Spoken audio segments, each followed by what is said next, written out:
Hello दोस्तों, मैं हूं समीर और आज मैं एक और दिलचस्प कहानी लेकर आया हूं।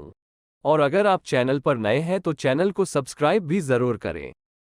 आइए वीडियो शुरू करते हैं। दोस्तों, कुंग फू के बारे में तो आप सभी जानते ही होंगे, या फिर एटलीस्ट आपने इसके बारे में सुना तो जरूर होगा, क्योंकि ये मार्शल आर्ट के सबसे ज्यादा फेमस फॉर्म्स में से एक है और ये चीन व जापान जैसे देशों में सबसे ज्यादा पॉपुलर है। यहाँ तक कि चीन की शाओलिन मॉनेस्ट्री कुंग फू सीखने के लिए दुनिया की सबसे अच्छी जगह मानी जाती है, जहाँ दुनिया भर के लोग कुंग फू सीखने के लिए पहुँचते हैं। अब इन सब चीज़ों की वजह से हमें हमेशा से ये लगता आया है कि कुंग फू का ओरिजिन चाइना है, और बहुत सारी मूवीज और टीवी शोज में भी हमेशा से ऐसा ही दिखाया गया है। लेकिन ये सच नहीं है। आपको जानकर बेहद हैरानी होगी कि कुंग फू का ओरिजिन चाइना नहीं बल्कि हमारा भारत है। जी हाँ दोस्तों, आज से करीब 2000 साल पहले शाओलिन टेम्पल में जिस बुद्धिस्ट मॉन्क ने कुंग फू को इंट्रोड्यूस किया था वो असल में चाइनीज नहीं बल्कि एक भारतीय थे। मैं बात कर रहा हूँ दक्षिण भारत के पल्लव वंश के राजकुमार बोधिधर्म के बारे में, जिन्होंने सिर्फ बौद्ध धर्म ही नहीं बल्कि कुंग फू को भी पूरी दुनिया में फैलाया था। ये बोधिधर्म ही थे जिन्होंने बौद्ध धर्म का प्रचार करते समय चीन के लोगों को पहली बार कुंग फू से परिचित कराया। लेकिन आज इसे हमारा दुर्भाग्य ही कह सकते हैं कि भारत का ये मार्शल आर्ट आज हमारे देश की जगह चीन में पॉपुलर है, और शायद यही कारण है कि कुंग फू के जन्मदाता बोधिधर्म को भी यहाँ कोई नहीं जानता। इसलिए आज की इस वीडियो में हम आपको बताएंगे कि बोधिधर्म ने कुंग फू की शुरुआत कैसे की, क्या है कुंग फू का वो इतिहास जो अभी तक सभी से छिपा हुआ है, और साथ ही ये भी जानेंगे कि भारत ये मार्शल आर्ट चीन में कैसे पॉपुलर हुआ।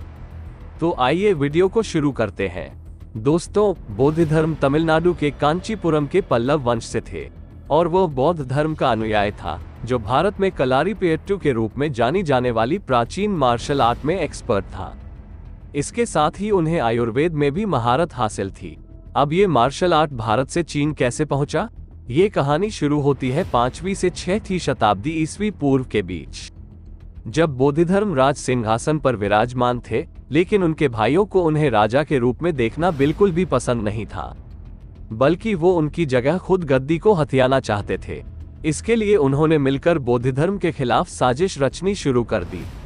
अब आपको जानकर हैरानी होगी कि बोधिधर्म को खुद भी राजा बनने में कोई दिलचस्पी नहीं थी, बल्कि उनका झुकाव बहुत कम उम्र से ही बौद्ध धर्म की तरफ रहता था।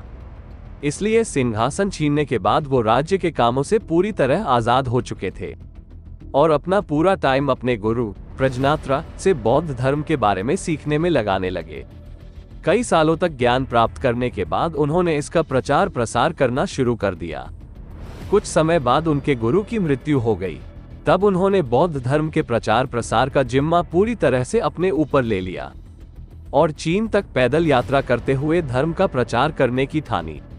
अब चूंकि चीन में पहले से ही बौद्ध धर्म काफी फेमस था, इसलिए उन्होंने बोधिधर्म का भव्य स्वागत किया। उसी दौरान दक्षिण चीन के सम्राट को बोधिधर्म के चीन आने की खबर मिली। अब सम्राट खुद भी बौद्ध धर्म के प्रचारक और अनुयायी थे, इसलिए बोधिधर्म के आने से उन्हें काफी खुशी हुई और उनसे मिलने के लिए अपने महल में आमंत्रित किया। चीन की कई वर्षों तक यात्रा करने और बौद्ध धर्म का प्रचार करने के बाद बोधिधर्म शाओलिन टेम्पल की तरफ चल पड़े। आपको बता दें कि शाओलिन टेम्पल की स्थापना नॉर्दर्न वे राजवंश के सम्राट शियाओवन ने 470 ईस्वी में की थी। बोधिधर्म से पहले भी भारत के बुद्धिस्ट मॉन्क बटुओ शाओलिन टेम्पल आए थे और यहाँ उन्होंने बहुत से बौद्ध ग्रंथों का अनुवाद किया और उसका प्रचार भी किया था। कहा जाता है कि बोधिधर्म भारत 3 साल की लंबी पैदल यात्रा के बाद 527 में चाइना पहुंचे, लेकिन मंदिर में बौद्ध शिक्षा देने की बजाय वो वुरु चोटी की एक गुफा में ध्यान करने चले गए। उन्होंने 9 सालों तक उसी गुफा में रहकर ध्यान किया। इतने सालों तक वो बिना पलकें झपकाए एक ही स्थिति में बैठे गौतम बुद्ध का ध्यान करते रहे। तपस्या के बाद बोधिधर्म जब गुफा से बाहर निकले तो उन्होंने शाओलिन टेम्पल का रुख किया और वहीं पर रहने लगे।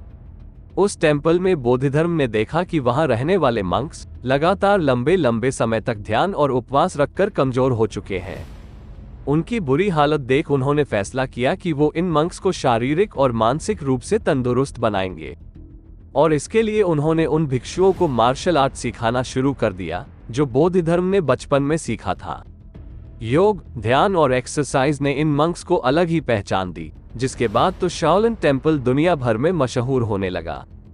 मिंग साम्राज्य के वक्त शाओलिन काफी प्रचलित हो गया था, क्योंकि उस काल के साहित्य में इस टेम्पल के बारे में कई जगह जिक्र किया गया है। माना जाता है कि शाओलिन टेम्पल के बुद्धिस्ट मंक्स पर भूख, प्यास, गर्मी, सर्दी जैसे किसी भी तरह की चीजों का असर नहीं होता था, क्योंकि उन्होंने खुद को इस तरह से बना लिया था कि हर हालत में आराम से सर्वाइव कर सकते थे।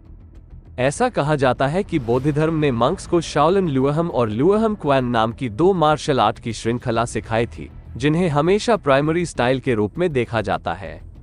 इन्हीं के बेस पर ज्यादातर शाओलिन कुंग फू और बाकी कई नॉन शाओलिन स्टाइल्स बनाई गई है।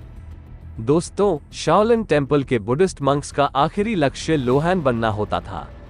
अब लोहान उन्हें कहते हैं जो एनलाइटनमेंट अचीव कर चुके होते हैं या उन्हें ज्ञान की प्राप्ति हो गई होती है। उस समय उन्हें ही गौतम बुद्ध का सच्चा अनुयायी माना जाता था, जिस वजह से इस टेम्पल में देश विदेश से लोग ज्ञान प्राप्त करने आने लगे। बाद में बौद्ध धर्म ने इसी मंदिर में बौद्ध धर्म का ध्यान स्कूल शुरू कर दिया, जिसे चीन में चैन और जापान में ज़ेन के नाम से जाना जाता है। वास्तव में चीनी में चान और जापानी में ज़ेन शब्द संस्कृत शब्द ध्यान से आए हैं। बौद्ध धर्म चीन में दामो और जापान में दारुमा के नाम से फेमस है। जापान में बौद्ध धर्म पर बेस्ड दारुमा डॉल भी काफी पॉपुलर है, जिसे गुड लक का साइन माना जाता है। दारुमा डॉल बौद्ध धर्म के उस तपस्या पर आधारित है जिसे उन्होंने बिना पलक झपकाए एक गुफा में 9 सालों तक किया था। इस डॉल का गोल आकार और खुली हुई आंखें उनके ध्यान की पोजीशन को रिप्रेजेंट करता है। जापान में हर नए साल की शुरुआत में वहां के लोग अपनी पुरानी दारुमा डॉल को जलाते हैं और नई डॉल को गुड लक साइन के रूप में घर लेकर आते हैं। वहां के टेम्पल में हर साल मार्च के महीने में बौद्ध धर्म की याद में दारुमा फेस्टिवल भी मनाया जाता है, जिसमें लगभग 5 लाख लोग शामिल होते हैं। दोस्तों, ऐसा माना जाता है कि जिस मार्शल आर्ट को बौद्ध धर्म चाइना ले गए थे, उसे भारत में आज भी केरला में प्रैक्टिस किया जाता है। भारत में इसे करलीपायट्टू के नाम से जाना जाता है, जो कि मार्शल आर्ट की सबसे पुरानी स्टाइल है। अब अगर हम भारत में कुंफू यानी कि करलीपायट्टू की उत्पत्ति की बात करें, तो ऐसा माना जाता है कि भगवान परशुराम ने इसे दक्षिण भारत में फैलाया था। 3000 साल पहले तक के इतिहास में इस कला का उल्लेख मिलता है। बताया जाता है कि नायरों ने इस आर्ट को और भी ज्यादा डेवलप किया और उस समय योद्धा अपने राज्य को बचाने के लिए इस कला का इस्तेमाल किया करते थे।